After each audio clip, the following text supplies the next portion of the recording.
மெதுவாக உன்னை கொஞ்சம் தொட வேண்டுமே திருமேனி எங்கும் விரல்கள் பட வேண்டுமே அதற்காக நேரம் ஒன்று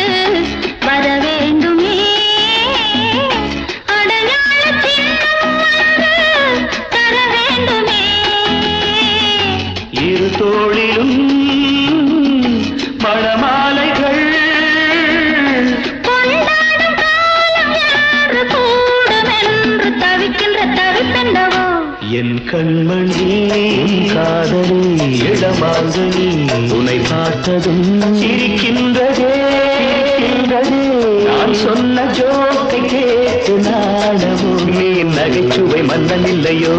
என் மன்னவன் உன் காதலன் என்னை பார்த்ததும் ஓராயிரம்